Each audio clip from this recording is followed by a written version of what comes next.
Bendiciones, bendiciones. Estamos aquí para reaccionar a un comentarista llamado Rusalín, quien habla acerca de la moralidad cristiana, de acuerdo a la perspectiva de un pensador o un filósofo llamado Nietzsche. Y me interesó ver este comentario, cómo ellos describen la moralidad cristiana de una manera bien despectiva. Pero es interesante. Este es Rusalín, el podcast de Roberto, Creativo creo que se llama el podcast, y quería que analizáramos lo que tiene que decir esto acerca de la moral cristiana. Él no es cristiano, por lo que se ve, entonces, pero sí es una crítica más que todo al pensamiento o la moralidad cristiana. Pero miremos, comencemos a ver esto. Ahí está. Hay gente que dice que Nietzsche fue uno de los primeros pensadores posmodernos. ¿Por qué? Porque Nietzsche criticó la moral cristiana. ¿Okay? O sea, entre muchas otras cosas, ¿no? Okay. Pero, para empezar, Nietzsche se le conoce como un pensador, creo que en el siglo XIX, que comenzó a criticar el cristianismo, y le llaman la era posmoderna. Creo que fue uno de los primeros pensadores que se les conoce como pensadores posmodernistas. Que vamos a ver qué dice la posmodernidad, cuál es la perspectiva de esta filosofía de vida, y podemos ver si la podemos comparar con la filosofía o con el pensamiento cristiano. Miremos más. Nietzsche dijo, él hacía una cosa que se llamaba filosofía a martillazos. Okay. Entonces Nietzsche llegó a mostrar por qué los valores... sí, güey. O sea, al putazo. A romper cosas, a romper. Porque de hecho Heidegger es el que destrozaba, pero antes de Heidegger Nietzsche hacía filosofía a martillazos porque llegaba a romper y decía de que todos estos valores nobles de los pobres nada más son que valores reactivos envidiosos de los valores de los nobles, ¿no? Como por ejemplo... ¿por qué la humildad es un valor en el cristianismo? Porque realmente lo que aspira el hombre es a ser goloso, atragantado y hoarder. Entonces, en hoarder. Pero algo que quiero notar es que él describe a Nietzsche, este filósofo, como alguien que hacía filosofía de martillazo, que básicamente lo que está diciendo es de que solo cuestionaba las ideas implantadas o que eran vistas como ideas fundamentadas, incuestionables. Y ese método de hacer filosofía no es nueva. De hecho, Sócrates usaba esta técnica de cuestionarlo todo. Y esta técnica no es tan impresionante como lo ponen ver a Nietzsche, que Nietzsche sí lo cuestionaba todo, y hacía filosofía de martillazos, como dice, porque venía a cuestionar lo que nosotros conocemos como verdades fundamentales. Pero eso no es por lo menos a mí, no es una filosofía que me sorprende, porque de hecho es me parece muy infantil, porque eso es lo que hacen los niños. Los niños hacen filosofía de martillazo. Yo que tengo una niña, un infante, me di cuenta de esto, porque ellos hacen preguntas bastantes. ¿Y por qué? ¿Y por qué? ¿Y por qué? ¿Y por qué de esto? ¿Y por qué de esto? Cosa que a uno le hace caer en una pausa para darles una respuesta a ellos que tenga sentido en su mundo alrededor. Y básicamente eso es lo que le dice como una filosofía de martillazos, porque preguntan por qué. Como por ejemplo, Dios existe, pero ¿por qué? ¿O cómo sabemos eso? Entonces, esa es una manera que creo que fue más que todo Aristóteles quien le enseñó aún sus discípulos a preguntar el por qué. Y de hecho, Rusarín también lo he escuchado hacer esa pregunta: ¿por qué sabes lo que sabes? ¿Cómo sabes lo que sabes? Entonces, es una filosofía para mí muy infantil, porque solo cuestiona, mas no propone, no postula nada.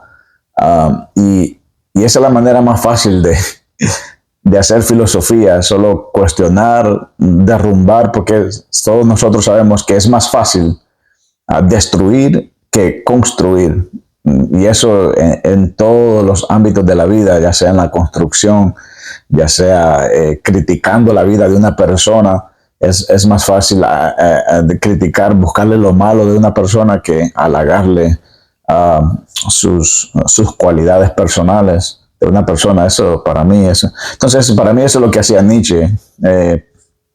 ¿Por qué la religión cristiana es así? Porque si nosotros buscamos problemas, los vamos a encontrar. Pero retrocedamos un poquito a ver qué dice acerca de Nietzsche y la moral cristiana. La humildad es lo chido, ¿sabes? Yeah. Pero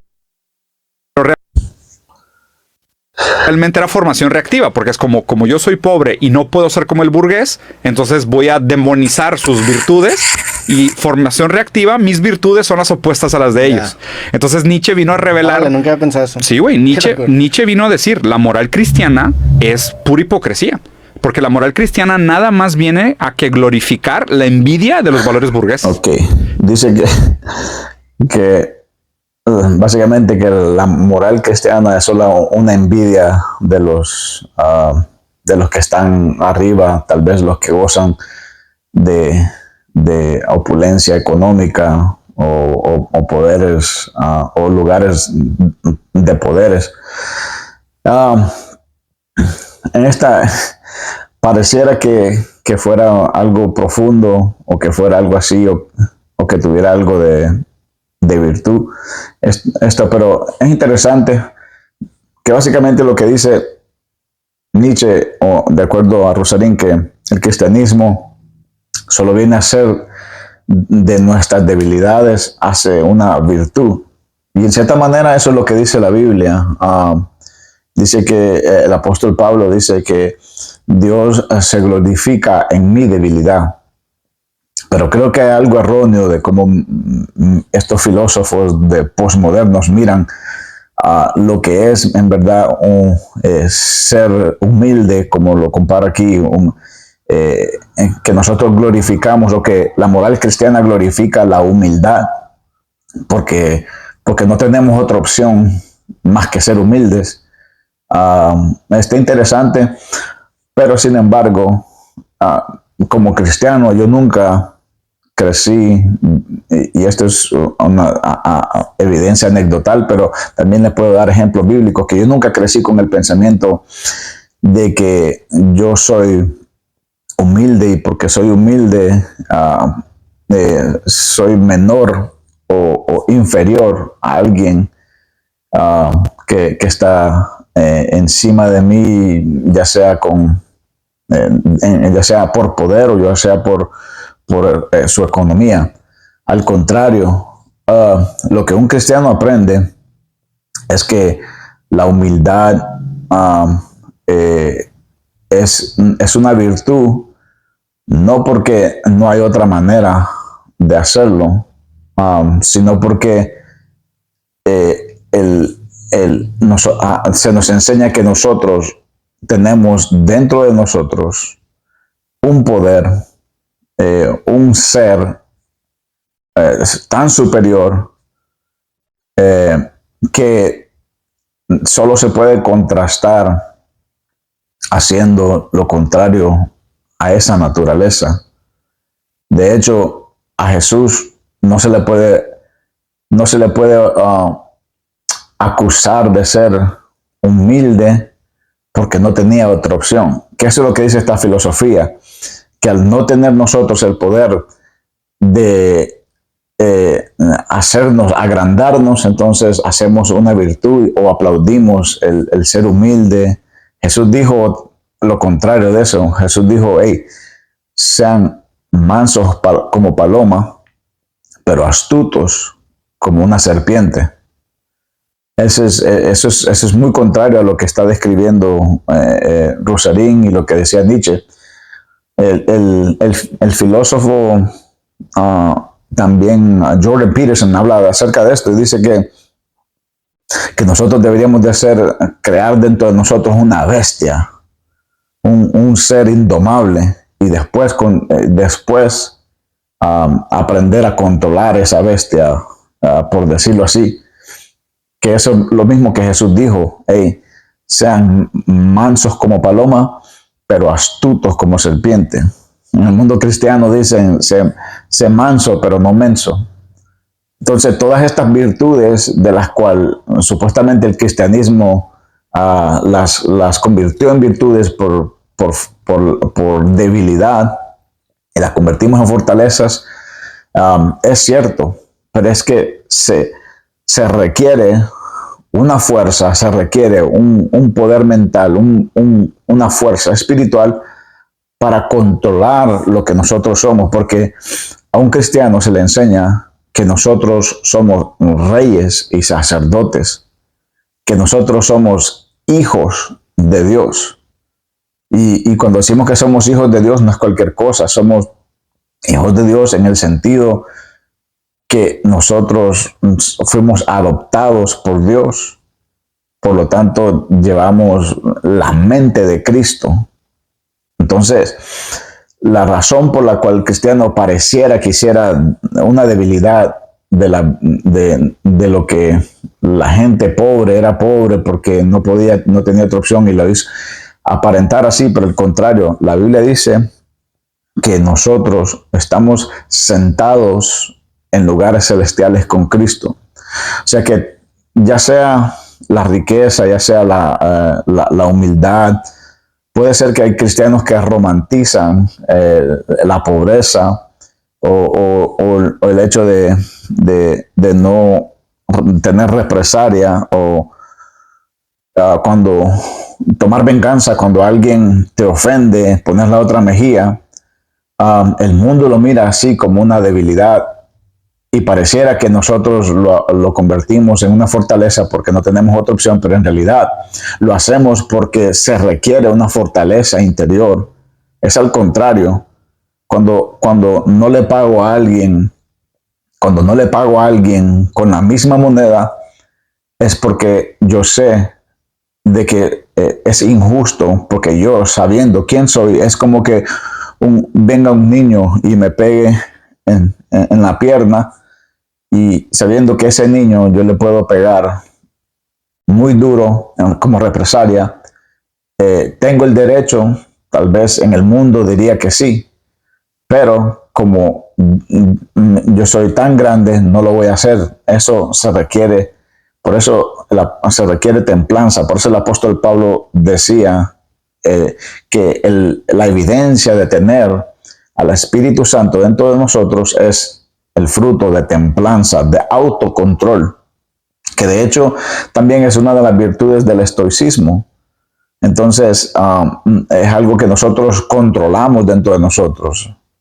Nosotros ya somos bendecidos, nosotros ya tenemos paz, nosotros muchas de las cosas que hacemos es porque creemos que nosotros somos alguien superior, porque Cristo está en nosotros.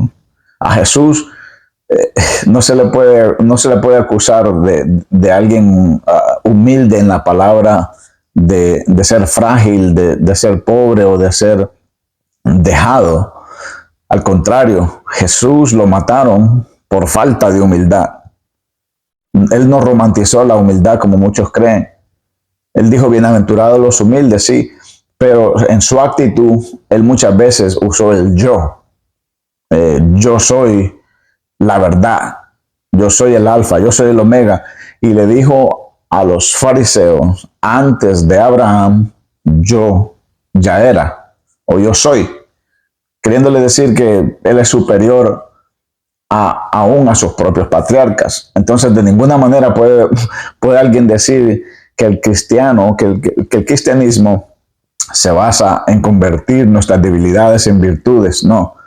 es que se requiere una superioridad para convertir nuestras debilidades en virtudes. Eso sí se requiere mucha fortaleza. Pero escuchemos un poco más. Entonces Nietzsche viene a partir eso, güey, a revelar cómo la moral cristiana nada más hacía que transformaba al hombre en un esclavo. Y de cierta manera también perpetúa el hecho de que se mantengan. Claro, porque lo glorifica. Porque está glorificado. Lo hace admirable, lo hace aspirable, güey. Tienes que ser humilde, tienes que llevar una vida de servicio, tienes que bajar la cabeza, ¿sabes? ¿Por qué? Porque pues, el lugar burgués ya está ocupado, güey. Sí. Por eso también Marx decía que el peligro de que la religión fuera el opio del pueblo. Porque la religión es fundamentalmente antirrevolucionaria, güey. Sí, qué locura. Cabrón, güey. Cabrón. Este comentario de Marx dice que Marx decía que la religión es el opio de los pueblos, porque esto es lo que se pensaba antes. Yo creo que esto ya no se piensa, porque Marx creía, el marxismo creía que el cristianismo era un impedimento para el avance del humanismo. Porque nosotros somos subordinados a los poderes de este mundo o a las autoridades, porque la Biblia nos manda a nosotros a someternos a las autoridades. Pero más sin embargo, si hay algo en la historia que prueba lo contrario, es que el cristianismo, más que todo el protestantismo, ha sido el referente en contra de las autoridades injustas. Ha sido el protestantismo, el cristiano protestante, quien ha huido de los reyes, quien se ha desligado de las monarquías y han creado las sociedades más prósperas en todo lugar en los lugares donde se arrancó el protestantismo. Miramos que le dio vida o le dio auge a la democracia y por ende a la fluente economía que hoy gozamos dentro de este posmodernismo. Entonces, sí, y es algo que tenemos que ver, que la posmodernidad y el marxismo vienen, una es consecuencia de la otra. Entonces, tiene razón de ver esto. Es una crítica más que todo al cristiano, porque quitando al cristianismo, entonces sí se puede poner un gobierno mundial marxista.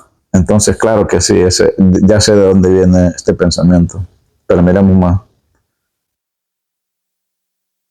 Entonces, mucha gente dice que en Nietzsche están algunas de las primeras semillas de la posmodernidad, aunque realmente el primero en usar la palabra posmodernidad fue Francis Lyotard.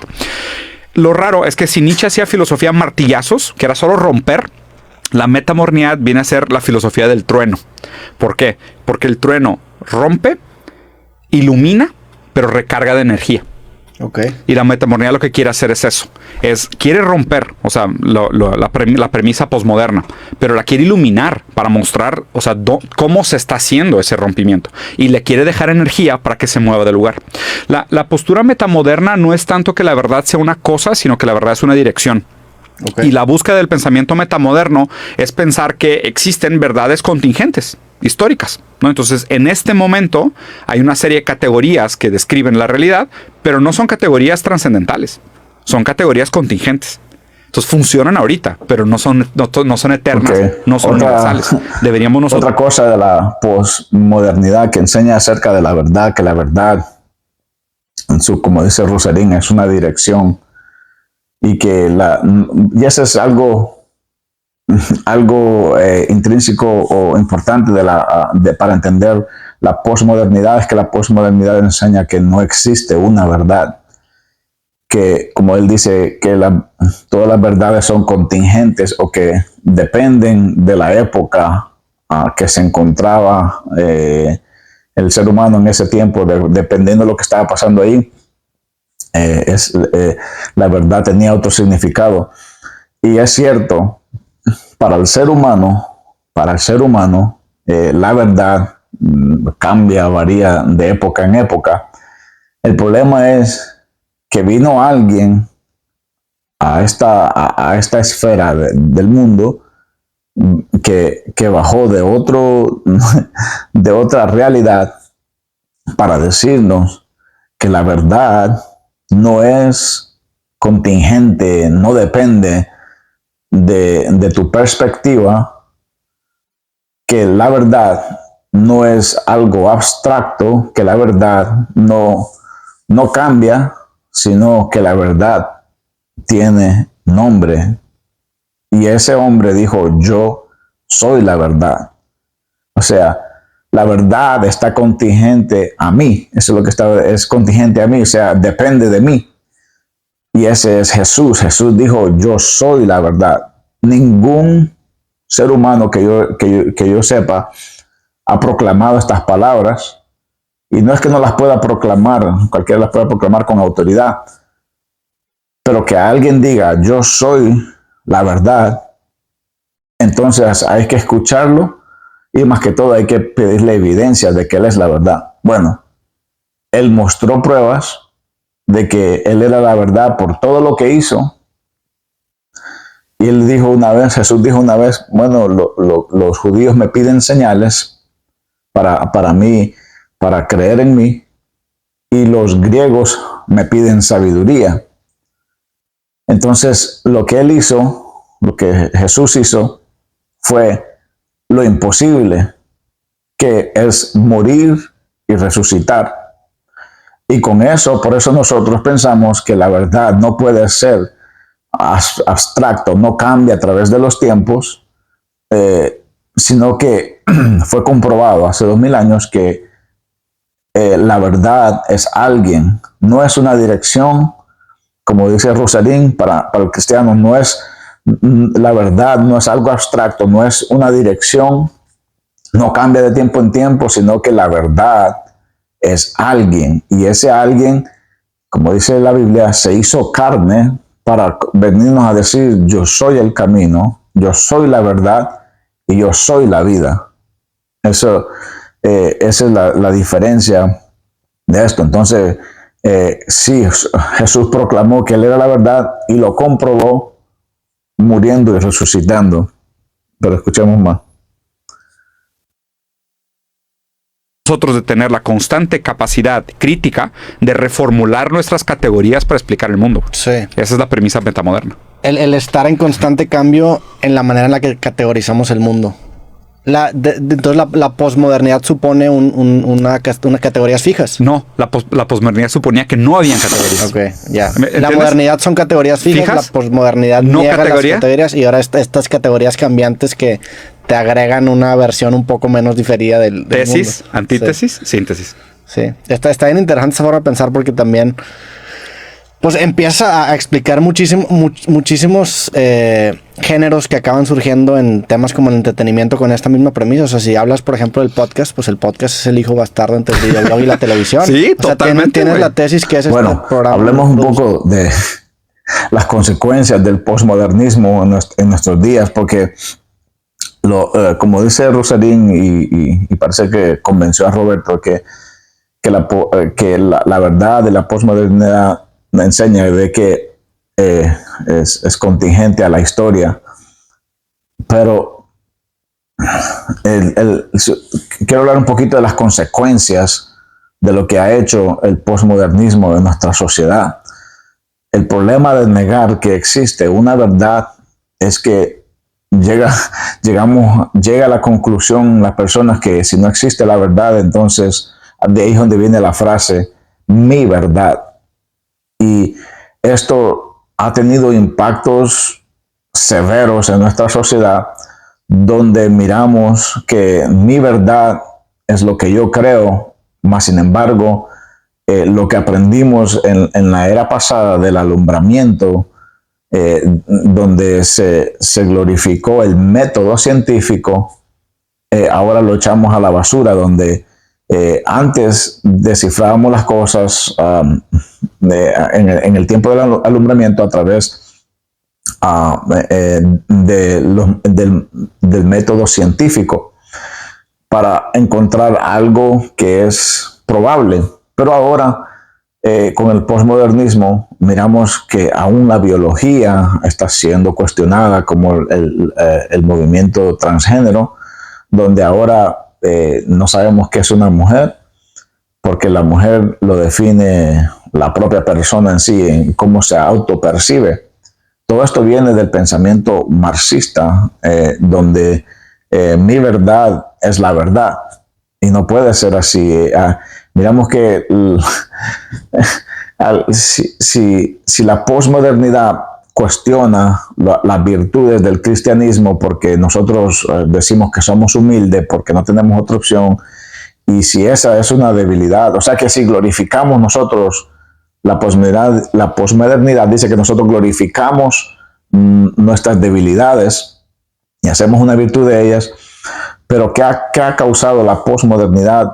Como por ejemplo nuestras universidades. Si nosotros miramos nuestras universidades, la posmodernidad ha creado un ser humano muy frágil y muy débil de pensamiento y también físico.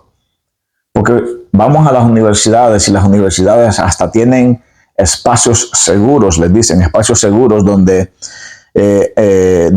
nadie puede criticar o nadie puede ni siquiera decir palabras que sean triggering o que disparen un trauma psicológico en las personas. No puedes hablar de religión, no puedes hablar de política, no puedes hablar de sexo, y todo lo que le incomode a estas ciertas personas, entonces se vuelve algo triggering o algo que le dispara a su psicología. Entonces, todo esto es producto del postmodernismo, donde mi verdad es la verdad y crea personas frágiles. Entonces, la postmodernidad, con enseñando de que mi verdad es mi verdad, ahora hizo un montón de personas muy frágiles, al contrario del cristianismo, que el cristianismo enseña de que nosotros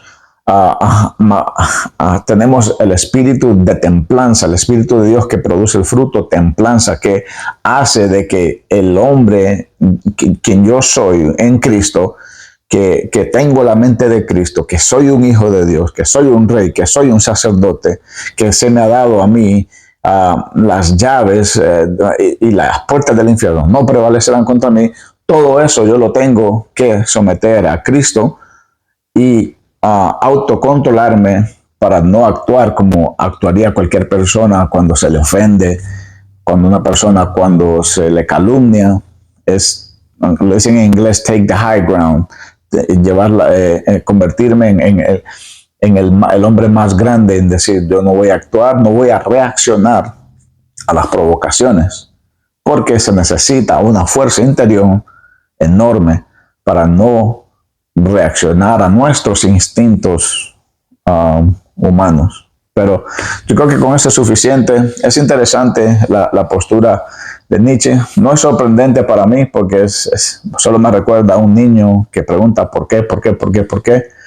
Más sin embargo, esto nos deja ver cómo miran las otras personas, a otras filosofías, al cristianismo, y cómo están equivocados de la supuesta debilidad del cristianismo, que creen que nosotros convertimos las debilidades del ser humano en una virtud, pero no ese es el caso. Es porque nosotros somos fuertes, es que nosotros sometemos nuestras fortalezas para aparentar ser mansos como palomas, pero astutos como una serpiente, como dijo Jesús. Con esto los dejo, el Señor les bendiga